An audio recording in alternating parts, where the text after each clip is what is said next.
ಎಲ್ಲರಿಗೂ ನಮಸ್ಕಾರ. ನಾನು ಡಾಕ್ಟರ್ GS ಶ್ರೀನಿವಾಸ ರೆಡ್ಡಿ, ಮಾಜಿ ನಿರ್ದೇಶಕರು, ಕರ್ನಾಟಕ ರಾಜ್ಯ ನೈಸರ್ಗಿಕ ವಿಕೋಪ ಉಸ್ತುವಾರಿ ಕೇಂದ್ರ, ಬೆಂಗಳೂರು. ನಾನು ಸುಮಾರು 30-35 ವರ್ಷಗಳ ಕಾಲ ಈ ಸಂಸ್ಥೆಯಲ್ಲಿ ವಿವಿಧ ಹುದ್ದೆಗಳಲ್ಲಿ ಕೆಲಸ ನಿರ್ವಹಿಸಿ 15ರಲ್ಲಿ ನಿರ್ದೇಶಕರಾಗಿ ಅಪಾಯಿಂಟ್ಮೆಂಟ್ ಆದಮೇಲೆ 20ರವರೆಗೂ ನಿರ್ದೇಶಕರಾಗಿ ಕೆಲಸ ಮಾಡಿ, ತದನಂತರ ಕರ್ನಾಟಕ ರಾಜ್ಯ ವಿಪತ್ತು ನಿರ್ವಹಣಾ ಪ್ರಾಧಿಕಾರದಲ್ಲಿ 3 ವರ್ಷ ಸೇವೆ ಸಲ್ಲಿಸಿ ಈಗ ಸದ್ಯಕ್ಕೆ ರಿಟೈರ್ಡ್ ಆಗಿದ್ದೀನಿ. ಈಗಾಗಲೇ ಬೇಸಿಗೆ ಸ್ಟಾರ್ಟ್ ಆಗಿದೆ. ಈ ಬಾರಿಯ ಪ್ರಸಕ್ತ ವರ್ಷದಲ್ಲಿ ಬಿಸಿಲಿನ ತಾಪಮಾನ, ಬೇಸಿಗೆ ಹೇಗಿರುತ್ತೆ? ಸೊ ಈಗಾಗಲೇ ನಾವು ಅದರ ತಾಪಮಾನ ನೋಡ್ತಾ ಇದ್ದೀವಿ, ಅದನ್ನ ಸಂಕ್ಷಿಪ್ತವಾಗಿ ವಿವರಿಸಬಹುದಾ?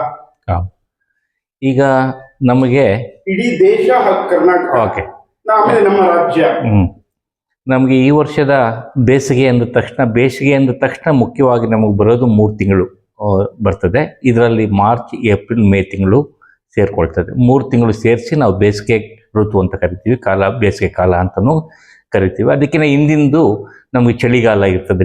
ನಮಗೆ ಜನವರಿ, ಫೆಬ್ರವರಿ ಚಳಿಗಾಲ ಅಂತ ಇರ್ತದೆ. ಇದಾದ ನಂತರ ಬರೋದು ಮುಂಗಾರು, ನಮಗೆ ಜೂನಿಂದ ಬರ್ತದೆ. ಈ ಬೇಸಿಗೆ ಕಾಲದ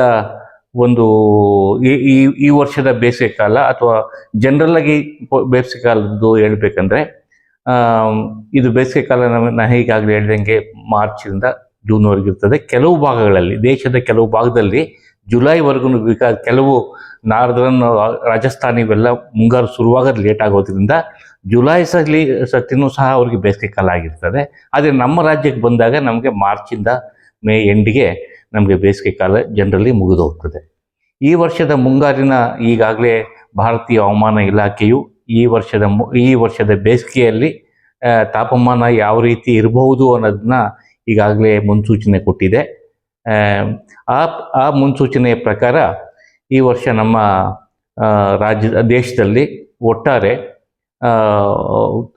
ಸರಾಸರಿ ತಾಪಮಾನಕ್ಕಿಂತ, ಅಂದರೆ 30 ವರ್ಷ ಅಥವಾ 40 ವರ್ಷದ ಏನು ತಾಪಮಾನ ಇರ್ತದೆ, ಉಷ್ಣಾಂಶ ಇರ್ತದೆ, ಆ ತಾಪಮಾನಕ್ಕೆ ಹೋಲಿಸಿದರೆ ಈ ವರ್ಷ 2-3 ಡಿಗ್ರಿ ಟೆಂಪ್ರೇಚರ್ ಜಾಸ್ತಿ ಆಗುವ ಸಾಧ್ಯತೆಗಳು ಸಾಕಷ್ಟು ಭಾಗದಲ್ಲಿ, ಕೆಲವು ಭಾಗಗಳನ್ನು ಹೊರತುಪಡಿಸಿದರೆ ದೇಶದ ಎಲ್ಲ ಭಾಗದಲ್ಲೂ ನಮಗೆ ತಾಪಮಾನ ಜಾಸ್ತಿ ಇರೋದು ಈ ವರ್ಷದ ಮುನ್ಸೂಚನೆ ತೋರಿಸುತ್ತೆ. ನಮ್ಮ ರಾಜ್ಯಕ್ಕೆ ಬಂದರೂ ಸಹ ನಮ್ಮ ರಾಜ್ಯದಲ್ಲಿನೂ ಈ 3 ತಿಂಗಳಲ್ಲಿ ಏನು ನಮಗೆ ಸರಾಸರಿ ತಾಪಮಾನ ಇರಬೇಕು, ಅದಕ್ಕಿಂತ ಹೆಚ್ಚು ತಾಪಮಾನ ಇರುತ್ತೆ ಅನ್ನೋದು ನಮಗೆ ಮುನ್ಸೂಚನೆ ನೀಡಿದೆ. ಅದರಲ್ಲೂ ನಮಗೆ ಈ ವರ್ಷದ ತಾಪಮಾನ ಹೆಚ್ಚಿಗೆ, ಅಂದರೆ ಗರಿಷ್ಠ ತಾಪಮಾನ ಅಂತ ಏನು ಕರಿತೀವಿ, ಅದು ಹೆಚ್ಚಿಗೆ, ಅಂದರೆ ಈ ಗರಿಷ್ಠ ತಾಪಮಾನ ಸರಾಸರಿ ಗರಿಷ್ಠ ತಾಪಮಾನಕ್ಕಿಂತ 2-3 ಡಿಗ್ರಿ ಟೆಂಪ್ರೇಚರ್ ಜಾಸ್ತಿ ಆಗುವ ಸಾಧ್ಯತೆಗಳು ನಮಗೆ ಉತ್ತರ ಒಳನಾಡಿನ ಹಲವು ಭಾಗಗಳಲ್ಲಿ, ಮಲೆನಾಡು ಮತ್ತು ಕರಾವಳಿ ಭಾಗದಲ್ಲಿಯೂ ಸಹ ಹೆಚ್ಚು ಆಗೋದು, ಮತ್ತು ದಕ್ಷಿಣ ಒಳನಾಡಿನ ಕೆಲವು ಭಾಗದಲ್ಲಿ ಮಾತ್ರ ಹೆಚ್ಚು ಆಗುವ ಸಾಧ್ಯತೆ ಇದೆ ಅಂತ ಮುನ್ಸೂಚನೆ ಇದೆ. ಇದು ಗರಿಷ್ಠ ತಾಪಮಾನ. ಆದರೆ ಕನಿಷ್ಠ ತಾಪಮಾನದಲ್ಲಿಯೂ ಸಹ ಈ ಭಾಗಗಳಲ್ಲಿ ನಾನೇನು ಹೇಳಿದೆ, ಈಗ ಉತ್ತರ ಒಳನಾಡು, ಮಲೆನಾಡು ಮತ್ತು ದಕ್ಷಿಣ ಒಳನಾಡಿನ ಹಲವು ಭಾಗಗಳಲ್ಲಿ ಈವನ್ನು ಕನಿಷ್ಠ ತಾಪಮಾನದಲ್ಲಿಯೂ ಸಹ ಸರಾಸರಿ ಕನಿಷ್ಠ ತಾಪಮಾನಕ್ಕಿಂತ ಹೆಚ್ಚಾಗುವ ಸಾಧ್ಯತೆಗಳು ಜಾಸ್ತಿ ಇದೆ. ಆದರೆ ಕೆಲವು ದಕ್ಷಿಣ ಒಳಗಿನ ಕೆಲವು ಭಾಗಗಳಲ್ಲಿ ಮಾತ್ರ ಕನಿಷ್ಠ ತಾಪಮಾನದಲ್ಲಿ ಹೆಚ್ಚು ಏರಿಕೆ ಆಗೋದು ಕಾಣ್ತಾ ಇಲ್ಲ. ಆಲ್ಮೋಸ್ಟು ವಾಡಿಕೆಯಷ್ಟು ಅಥವಾ ವಾಡಿಕೆಗಿಂತ ಸ್ವಲ್ಪ ಜಾಸ್ತಿ ಇರಬಹುದು ಅಂತ ನಮಗೆ ಮುನ್ಸೂಚನೆ ನೀಡ್ತಾ ಇದೆ. ಇದು ಈ ವರ್ಷದ ಮುಂದೆ ಒಟ್ಟು 3 ತಿಂಗಳ ಇದಾದರೆ, ಮಾರ್ಚ್ ತಿಂಗಳ ಒಂದು ಉಷ್ಣಾಂಶದ ಏನು ವರದಿ ನೋಡಿದಾಗ ಮಾರ್ಚ್ ತಿಂಗಳಲ್ಲಿ ಸಹ ನಮಗೆ, ಎಸ್ಪೆಷಲಿ ನಮಗೆ ಮಾರ್ಚ್ ತಿಂಗಳಲ್ಲಿ ರಾಜ್ಯದ ಹಲವು ಭಾಗಗಳಲ್ಲಿ ವಾಡಿಕೆಯಷ್ಟು ಅಥವಾ ವಾಡಿಕೆಗಿಂತ ಸ್ವಲ್ಪ ಜಾಸ್ತಿ ಟೆಂಪ್ರೇಚರ್ ಇರೋದನ್ನ, ಗರಿಷ್ಠ ತಾಪಮಾನ ಇರೋದನ್ನ ಮುನ್ಸೂಚನೆ ಕೊಟ್ಟಿದೆ. ಅದೇ ರೀತಿ ಈಗಾಗಲೇ ಮುಂದುವರಿಯೋದನ್ನ ನಾವು ನೋಡ್ತಾ ಇದ್ದೀವಿ, ತಾಪಮಾನ ಜಾಸ್ತಿ ಆಗ್ತಿರೋದನ್ನ ಕಾಣ್ತಿದ್ದೀವಿ.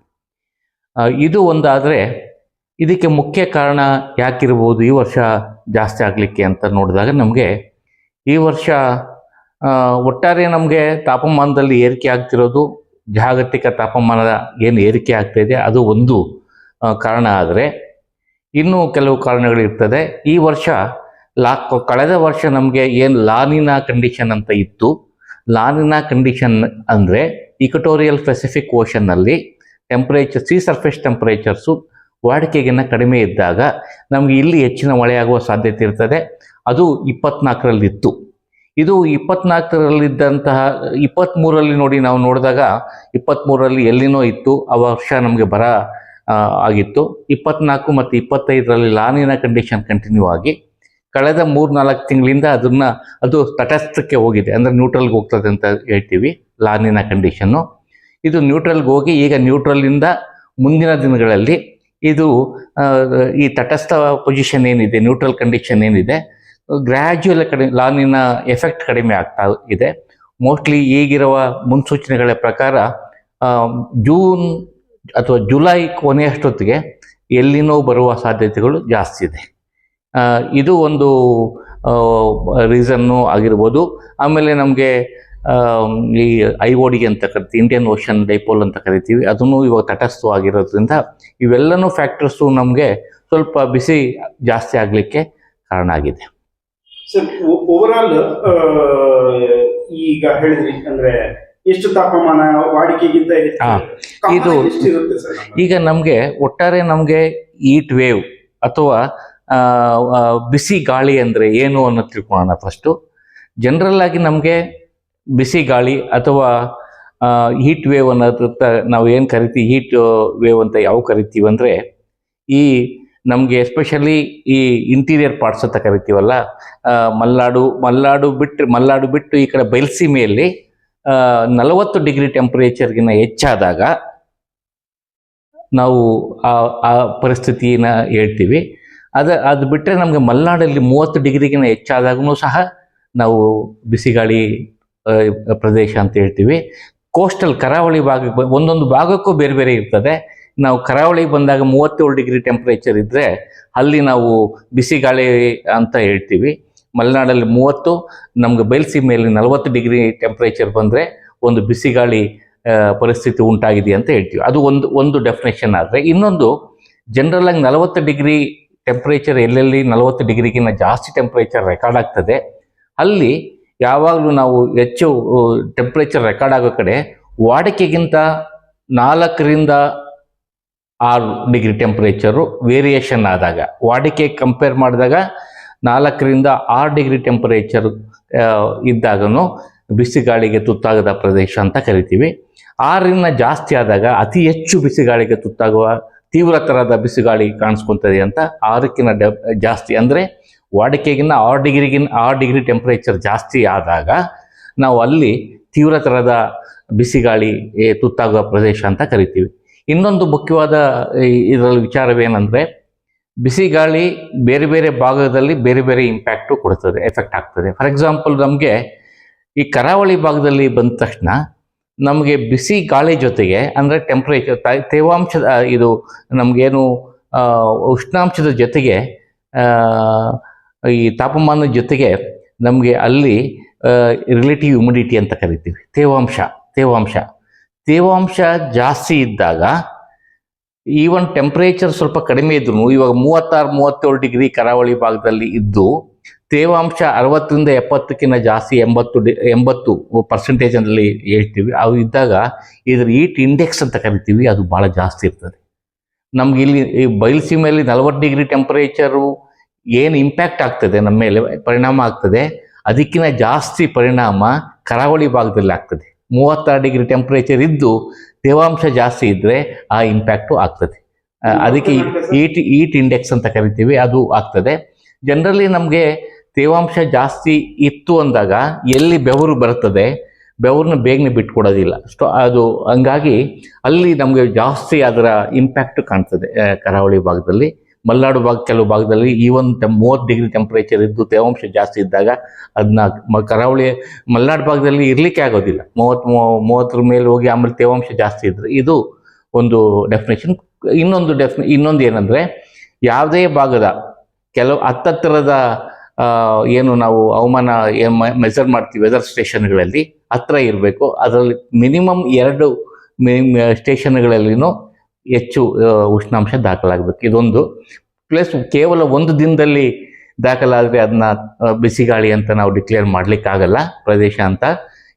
ಮಿನಿಮಮ್ 2 ದಿವಸ ಕಂಟಿನ್ಯೂಯಸ್ ಕಂಜಿಕ್ಯೂಟಿವ್ ಅಂತ ಕರಿತೀವಿ, ಒಂದು ಸತತವಾಗಿ 2 ದಿನ ತಾಪಮಾನ ನಾನೇನು ಹೇಳಿದೆ 40 ಡಿಗ್ರಿಗಿನ್ನ ಜಾಸ್ತಿ ಆಗೋದು ಅಥವಾ ವಾಡಿಕೆಗಿನ್ನ 4 ರಿಂದ 6 ಡಿಗ್ರಿ ಟೆಂಪ್ರೇಚರ್ ಜಾಸ್ತಿ ಇರೋದು, ಇವೆಲ್ಲ ಆದಾಗ ಬಿಸಿಗಾಳಿ ಪ್ರದೇಶ ಅಂತ ನಾವು ಕರಿತೀವಿ ಜನರಲ್ ಆಗಿ.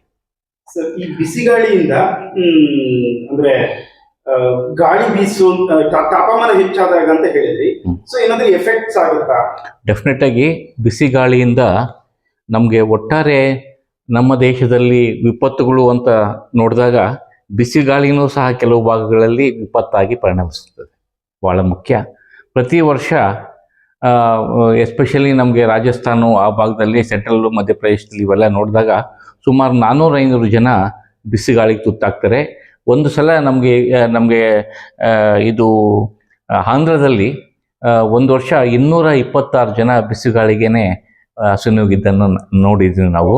ಹೌದೌದು, 15ರಲ್ಲೇ ಏನೋ ಇತ್ತು, 16ರಲ್ಲೂ ಇದೆ ಅದು. ಒಂದು ವರ್ಷದಲ್ಲೇನೆ 200-250 ಜನ ಬಿಸಿಗಾಳಿಗೆ ಮೃತಪಟ್ಟಿರ್ತಾರೆ. ನಾನು ಹೇಳಿದ್ನಲ್ಲ, ಇದೇ ರೇಂಜಲ್ಲಿ ಇರ್ತದೆ. 40 ಡಿಗ್ರಿ ಇದ್ದು 5 ಡಿಗ್ರಿ ಜಾಸ್ತಿ ಆದ್ರೂ ಆಗ್ತದೆ. 45 ಡಿಗ್ರಿ, ಅವಾಗ 45-46 ಡಿಗ್ರೀಸ್ ಇರ್ತದೆ. ಕೆಲವು ಭಾಗದಲ್ಲಿ ಇಂಡಿಯಾದಲ್ಲಿ ನಮಗೆ ರಾಜಸ್ಥಾನ ಮತ್ತು ಈವನ್ ಡೆಲ್ಲಿಯಲ್ಲಿ 50 ಡಿಗ್ರಿಗೆ ಲಾಸ್ಟ್ ಇಯರ್ ಹೋಗಿರೋದನ್ನ ಕಾಣ್ತಾ ಇದ್ದೀವಿ.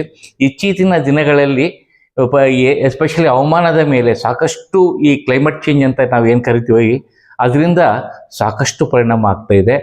ಎಲ್ಲಿ ಕಡಿಮೆ ಟೆಂಪ್ರೇಚರ್ ಇರುತ್ತೋ ಅಲ್ಲಿ ಜಾಸ್ತಿ ಆಗೋದನ್ನ ಕಾಣ್ತಾ ಇದ್ದೀವಿ, ಜಾಸ್ತಿ ಇರೋದನ್ನ ಕಡೆ ಕಡಿಮೆ ಇರೋದನ್ನ ಕಾಣ್ತಿದ್ದೀವಿ. ಮಳೆಯೂ ಆಗಿರ್ಬೋದು, ಟೆಂಪ್ರೇಚರ್ ಆಗಿರ್ಬೋದು, ಸೈಕ್ಲೋನ್ಸ್ ಆಗಿರ್ಬೋದು, ಎಲ್ಲ ಥರದ ಹವಾಮಾನ ಬದಲಾವಣೆಯಿಂದ ಸಾಕಷ್ಟು ಪರಿಣಾಮ ಆಗ್ತಿರೋದನ್ನ ನಾವು ಕಾಣ್ತಾ ಇದ್ದೀವಿ. ಇದು ಭಾಳ ಮುಖ್ಯ ಆಗ್ತದೆ. ಇದು ಒಂದಾದರೆ ಸಾವುಗಳ ಸಂಖ್ಯೆ ನಾನು ಹೇಳಿದೆ. ನಮ್ಮ ರಾಜ್ಯದಲ್ಲಿ ರೆಕಾರ್ಡ್ಸಲ್ಲಿ ನಮ್ಮಲ್ಲಿ 1-2 ಇದ್ದಾವೆ, ವರ್ಷ 2-3 ಸಾಯ್ತವೆ, ಅದು ಕಡಿಮೆ ಇದೆ. ಬಟ್ ರಿಲೇಟಿವ್ಲಿ ನಮ್ಮ ನೋಡಿ, ಇಂಪಾರ್ಟೆಂಟ್ ಏನಂದರೆ ನಮಗೆ ಪಕ್ಕದ ರಾಜ್ಯ, ನಾವು ಆಂಧ್ರ ಆಗಿರ್ಬೋದು, ತೆಲಂಗಾಣ ಆಗಿರ್ಬೋದು, ಅಲ್ಲಿ 100 ಜನ ಸತ್ತರೆ ನಮ್ಮ ಪಕ್ಕದಲ್ಲಿ ಇರ್ತಕ್ಕಂಥ ಗುಲ್ಬರ್ಗ ಮತ್ತು ರಾಯಚೂರು ಏನು ಕಲ್ಯಾಣ ಕರ್ನಾಟಕ ಅಂತ ಕರಿತೀವಿ, ಅಲ್ಲಿನೂ ಸಾಕಷ್ಟು ಅದೇ ಥರ ಟೆಂಪ್ರೇಚರ್ ಇರ್ತದೆ. ಕೆಲವು ಟೈಮಲ್ಲಿ ನಾವು ಈ ಸಾವು ನೋವುಗಳನ್ನು ಯಾವ ಥರ ಕಡಿಮೆ ಮಾಡ್ಬೋದು, ಉಪಶಮನ ಮಾಡಬೇಕು ಬಿಸಿಗಾಳಿಯನ್ನು ತಿಳ್ಕೊಂಡಾಗ ಸ್ವಲ್ಪ ಆದಷ್ಟು ಸಾವು ನೋವುಗಳನ್ನು ಈ ಕಡಿಮೆ ಮಾಡ್ಬೋದು. ಈಗಾಗಲೇ ಭಾರತ ಸರ್ಕಾರ ಇದಕ್ಕೆ ಸಾಕಷ್ಟು ಹೀಟ್ ವೇವ್ ಆಕ್ಷನ್ ಪ್ಲ್ಯಾನ್ಸ್ ಅಂತ ಆಗಿರ್ಬೋದು, ಮಿಟಿಗೇಷನ್ ಮೆಜರ್ಸ್ ಇವೆಲ್ಲವೂ ತಂದಿದೆ. ಎಲ್ಲ ರಾಜ್ಯಗಳು ಸಹ ತಮ್ಮ ಭಾಗದಲ್ಲಿ, ನಮ್ಮ ಪ್ರದೇಶಗಳಲ್ಲಿ ಅಥವಾ ತಮ್ಮ ರಾಜ್ಯಗಳಲ್ಲಿ ಎಲ್ಲೆಲ್ಲಿ ಬಿಸಿಗಾಳಿ ಆಗಬಹುದಂತ ಮುನ್ಸೂಚನೆ ತಗೊಂಡು ಅದಕ್ಕೆ ತಕ್ಕಂತಹ ಮಿಟಿಗೇಷನ್ ಮೆಜರ್ಸು ತೊಗೊಳ್ತಾ ಇದ್ದಾರೆ. ಈಗಾಗಲೇ ಉಪಶಮನ ಆಗಿದೆ. ಅದರಲ್ಲಿ ಮುಖ್ಯವಾಗಿ ನಮಗೆ ಆಗೋದು 2-3 ಥರ ಇಂಪ್ಯಾಕ್ಟ್ ಆಗ್ತದೆ. ಒಂದು ಹೆಲ್ತ್ ಮೇಲೆ ಭಾಳ ದೊಡ್ಡ ಇಂಪ್ಯಾಕ್ಟ್ ಆಗ್ತದೆ. ಹೌದು, ಇದರಲ್ಲಿ ವಲ್ನರಬಲ್ ಸೆಕ್ಷನ್ ಅಂತ, ದುರ್ಬಲತೆ ಯಾವ ಥರ ಜಾಸ್ತಿ ಆಗ್ತದೆ ಅಂದರೆ, ನಿಮಗೆ ಏಜ್ ಜಾಸ್ತಿ ಆದಂಗೆಲ್ಲ ಹೀಟ್ ವೇವ್ಗೆ ದುರ್ಬಲತೆ ಜಾಸ್ತಿ ಆಗ್ತದೆ, ಅಥವಾ ಚಿಕ್ಕ ಮಕ್ಕಳಲ್ಲಿ ದುರ್ಬಲತೆ ಇರ್ತದೆ. ಅದು ಬಿಟ್ಟರೆ ಡಿಸೇಬಲ್ಡ್ ಅಂತ ನಾವೇನು ಕರಿತೀವಿ ಅವ್ರಿಗೂ ಸಹ ಸಾಕಷ್ಟು ಇದಿರ್ತದೆ. ಸೊ ಯಾವುದೇ ಡಿಸಾಸ್ಟರ್ ವಿಪತ್ತುಗಳು ಏನು ಕಾಣಿಸ್ಕೊಂಡ್ರು ಈ 3 ಸೆಕ್ಷನ್ಗೆ ಜಾಸ್ತಿ ಇಂಪ್ಯಾಕ್ಟ್ ಆಗೋದು ನಾವು ನೋಡ್ತೀವಿ. ಅದು ಒಂದಾದರೆ ಹೆಲ್ತ್ ಮೇಲೆ ಭಾಳ ಇಂಪ್ಯಾಕ್ಟ್ ಆಗ್ತದೆ. ಸಾಕಷ್ಟು ಹೀಟ್ ಸ್ಟ್ರೋಕ್ಸ್ ಅಂತ ಕರಿತೀವಿ, ಕ್ರ್ಯಾಂಪ್ಸ್ ಅಂತ ಕರಿತೀವಿ, ಹಾರ್ಟ್ ಅಟ್ಯಾಕ್ಸ್ ಆಗೋ ಸಾಧ್ಯತೆ ಇರ್ತದೆ, ಸ್ಟ್ರೋಕ್ ಆಗೋ ಸಾಧ್ಯತೆ ಇರ್ತದೆ, ಸಿಕ್ಕಾಪಟ್ಟೆ ಸುಸ್ತಾಗೋ ಸಾಧ್ಯತೆಗಳು ಜಾಸ್ತಿ ಇರ್ತದೆ ಹೀಟ್ ವೇವ್ಗೆ. ಸುಸ್ತಾಗಿ ಕೆಲವರು ಉಸಿರಾಟನೂ ನಿಂತೋಗ್ಬಿಡ್ತದೆ ಸಾಕಷ್ಟು ಸಲ ಹೀಟ್ ವೇವ್ಗೆ. ಆಮೇಲೆ ಸ್ವಲ್ಪ ಕೆಲಸ ಮಾಡಿದ್ರು ಅದನ್ನ ತಡ್ಕೊಳಕ್ಕೆ ಆಗೋದಿಲ್ಲ.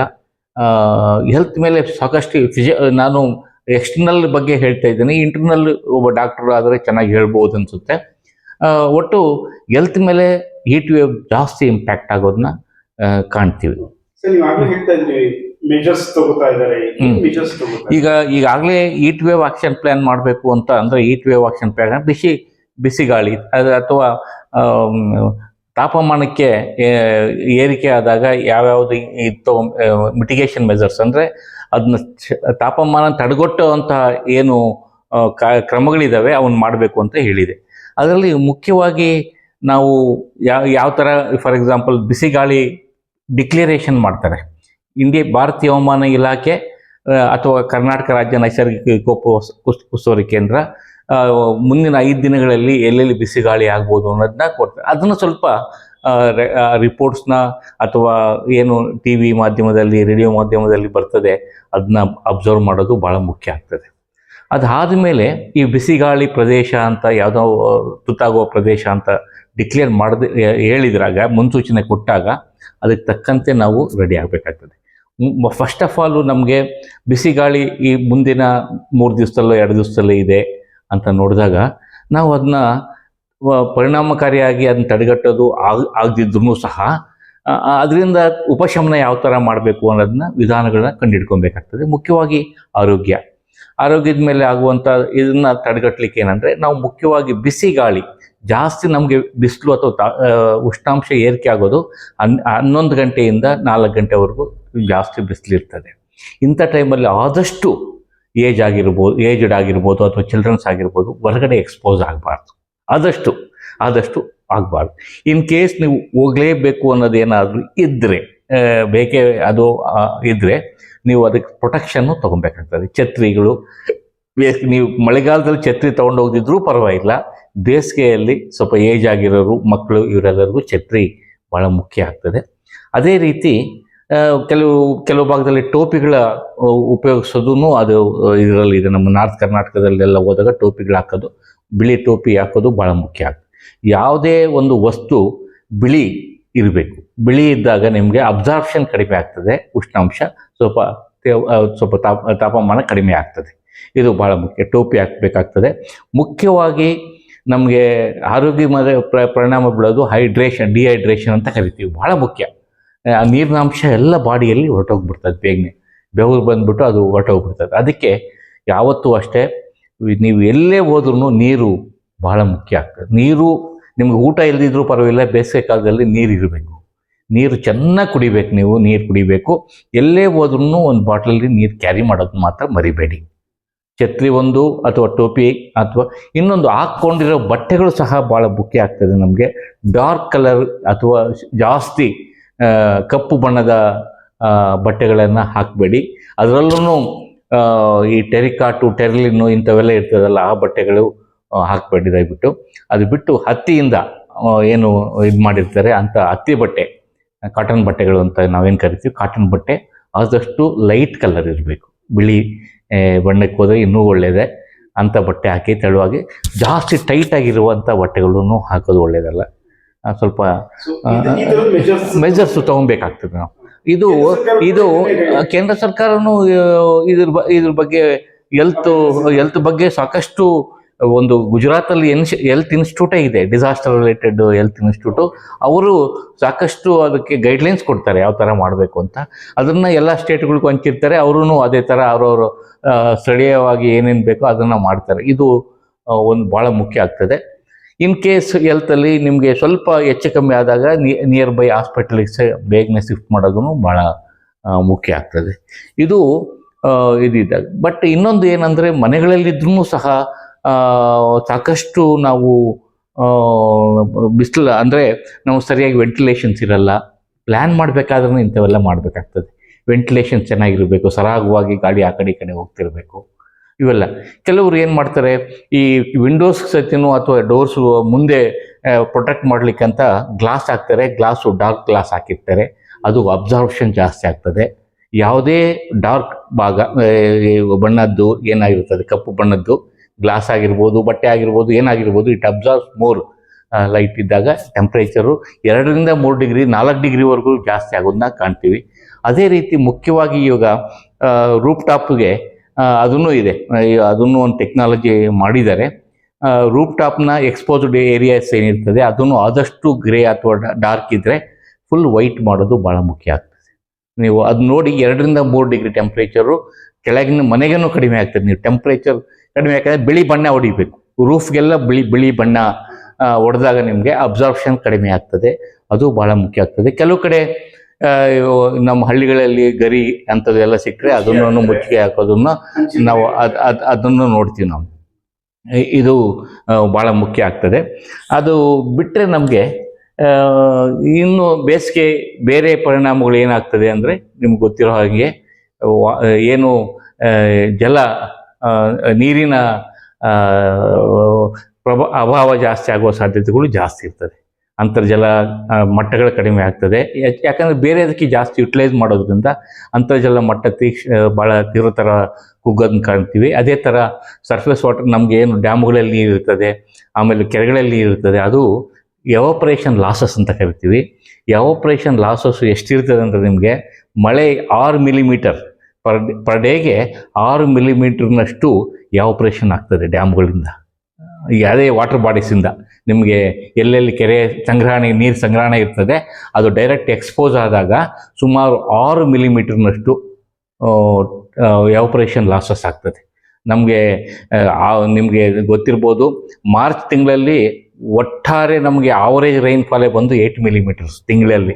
ಅಂಥದ್ರಲ್ಲಿ ಒಂದು ದಿವಸದಲ್ಲಿ 6 ಮಿಲಿಮೀಟ್ರು ಇದಾದಾಗ ಸಾಕಷ್ಟು ದೊಡ್ಡ ದೊಡ್ಡ ಡ್ಯಾಮ್ಗಳಲ್ಲಿ ಜಾಸ್ತಿ ಸರ್ಫೇಸ್ ಇದ್ದಾಗ ನಮಗೆ 1-2 TMC ನಮಗೆ ಇಲ್ಲಿ ಕಾವೇರಿ ತೊಗೊಂಡ್ರೆ 3-4 TMC ಒಟ್ಟಾರೆ ಎಲ್ಲ 4 ಡ್ಯಾಮ್ಸಿಂದ 3 TMC ನೀರು 3 ತಿಂಗಳಲ್ಲಿ ಆಪರೇಷನ್ ಆಗೋದನ್ನ ಕಾಣ್ತೀವಿ. ಭಾಳ ದೊಡ್ಡ ಮಟ್ಟದ ಆಪರೇಷನ್ ಲಾಸಸ್ ಅವು ನಮಗೆ ತುಂಬಿಸೋಕ್ಕಾಗಲ್ಲ ಅಂಥ ಟೈಮಲ್ಲಿ.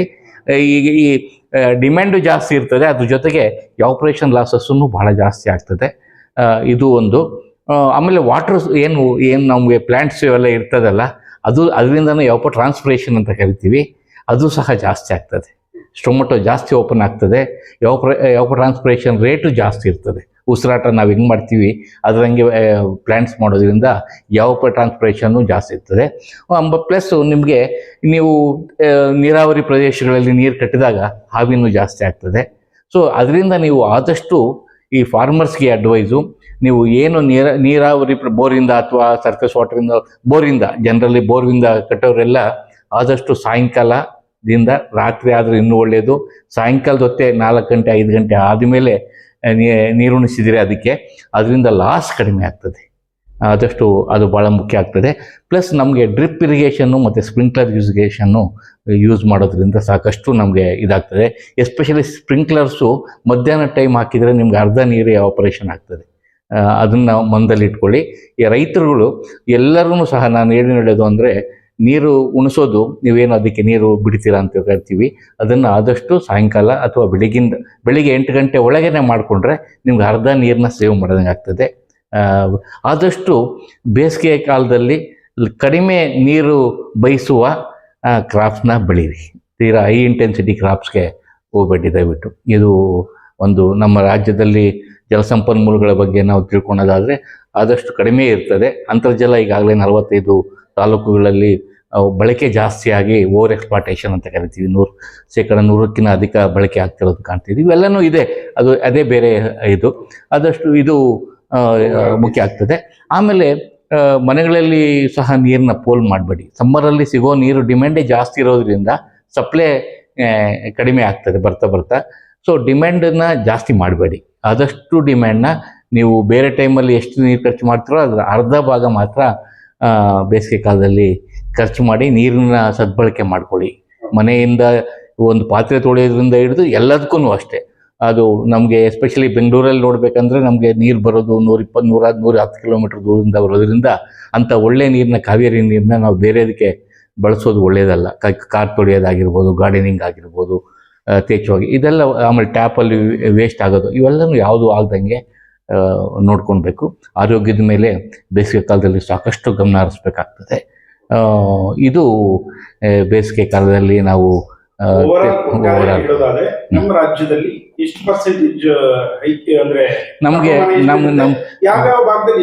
ನಮಗೆ ತಾಪಮಾನಗಳು ವಾಡಿಕೆಯಾಗಿ ನೋಡಿದಾಗ ಕಲ್ಯಾಣ ಕರ್ನಾಟಕದಲ್ಲಿ ರಾಜ್ಯದಲ್ಲಿ ಅತಿ ಹೆಚ್ಚು ತಾಪಮಾನ ಇರೋದನ್ನ ಕಾಣ್ತೀವಿ. ಕಲ್ಯಾಣ ಕರ್ನಾಟಕದ ನಾವು ಬೀದರ್, ಗುಲ್ಬರ್ಗ ಆಗಿರ್ಬೋದು, ಯಾದಗಿರಿ, ರಾಯಚೂರು, ಬಳ್ಳಾರಿ, ಅದ್ರಲ್ಲಿ ಹೊಂದ್ಕೊಂಡಿರ್ತಕ್ಕಂಥ ಬೇರೆ ಇವೇನಿದೆ ನಮಗೆ ಜಿಲ್ಲೆಗಳಿದ್ದಾವೆ, ಅದರಲ್ಲೂ ಸಹ ಅಲ್ಲಿನೂ ಸಹ ಹೆಚ್ಚಿಗೆ ಒಟ್ಟಾರೆ ನಾರ್ತ್ ಇಂಟೀರಿಯರ್ ಕರ್ನಾಟಕ ಅಂತ ಉತ್ತರ ಒಳನಾಡು ಅಂತ ಏನು ಕರಿತೀವಿ, ಅದರಲ್ಲಿ 40 ಡಿಗ್ರಿ, ಈ ವರ್ಷವೂ ಸಹ 40 ಡಿಗ್ರಿ ಮೇಲೆ ಟೆಂಪ್ರೇಚರ್ಸು, ಕೆಲವು ಭಾಗದಲ್ಲಿ 45 ಡಿಗ್ರಿ ಟೆಂಪ್ರೇಚರ್ಸು ಮುಟ್ಟುವ ಸಾಧ್ಯತೆಗಳು ಇರ್ತದೆ.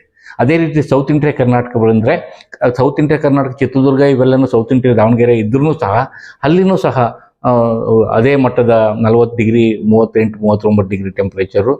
ನಾವು ಬೆಂಗಳೂರು ಕಡೆ ಬಂದಂಗೆಲ್ಲ ಅಫ್ಕೋರ್ಸ್ ಇಲ್ಲೇನೂ ಏನು ಕಡಿಮೆ ಇಲ್ಲ. ನಾವು ಅದಕ್ಕೆ ನಗರೀಕರಣದ ಇಂಪ್ಯಾಕ್ಟ್ ಸಹ ಆಗ್ತದೆ. ಅದರಿಂದ ನಮಗೆ ಇಲ್ಲೂ ಸಹ 38 ಡಿಗ್ರಿ 39 ಡಿಗ್ರಿ ಟೆಂಪ್ರೇಚರ್ಗೆ ಹೋಗೋ ಎಲ್ಲ ಸಾಧ್ಯತೆಗಳು ಈವನ್ ಬೆಂಗಳೂರು ಸರೌಂಡಿಂಗಲ್ಲೂ ಇರ್ತದೆ.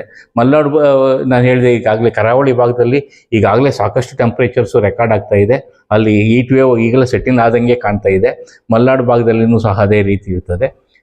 ಒಟ್ಟಾರೆ ನಮ್ಮ ರಾಜ್ಯದ ಆ ಭಾಗದ ಸರಾಸರಿಗಿನ ಉಷ್ಣಾಂಶ ಏರಿಕೆಯ ಗರಿಷ್ಠ ತಾಪಮಾನ ಜಾಸ್ತಿ ಆಗೋದು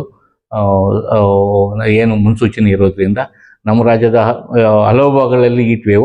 ಅದರಲ್ಲೂ ನಮಗೆ ಹೀಟ್ ವೇವ್ ಅಂತ ಬಂದಾಗ ನಮಗೆ ಕಲ್ಯಾಣ ಕರ್ನಾಟಕ ಮತ್ತು ಅದು ಬಿಟ್ಟರೆ ನಮಗೆ ಉತ್ತರ ಒಳನಾಡಿನ ಹಲವು ಜಿಲ್ಲೆಗಳಲ್ಲಿ ಹೀಟ್ ವೇವ್ ಆಗೋ ಸಾಧ್ಯತೆ ಜಾಸ್ತಿ. ಹೌದು, ಕಳೆದ ವರ್ಷಕ್ಕೆ ಹೋಲಿಕೆ ಆಗಿರ್ಬೋದು ಅಥವಾ ಒಟ್ಟಾರೆ ಸರಾಸರಿಗೆ ಹೋಲಿಕೆ ಮಾಡಿದಾಗ ಈ ವರ್ಷದ ಉಷ್ಣಾಂಶ ಹೆಚ್ಚಾಗಿರುವುದು ಕಾಣ್ತೀವಿ. ಹೌದು, ಈಗಾಗಲೇ ಆ ಟ್ರೆಂಡ್ ಬಂದ್ಬಿಟ್ಟಿದೆ. ಜಾಗತಿಕ ತಾಪಮಾನದಿಂದಾಗಿ ನಮಗೆ ಈಗಾಗಲೇ ಕಳೆದ 10 ವರ್ಷಗಳಲ್ಲಿ 0.35 ಡಿಗ್ರಿ ಟೆಂಪ್ರೇಚರ್ ಜಾಸ್ತಿ ಆಗಿರೋದು ನಿನ್ನೆ ಅದು ರಿಸರ್ಚ್ ಜರ್ನಲಲ್ಲಿ ನಾನು ಓದಿದೆ. ಸೊ ಇದೆಲ್ಲ ಆಗ್ತಾ ಇದೆ. ತಾಪಮಾನ ಏರಿಕೆಗೆ ಹಲವು ಕಾರಣಗಳಿದೆ. ಯಾವುದು. Thank you sir. ಧನ್ಯವಾದಗಳು. Thank you.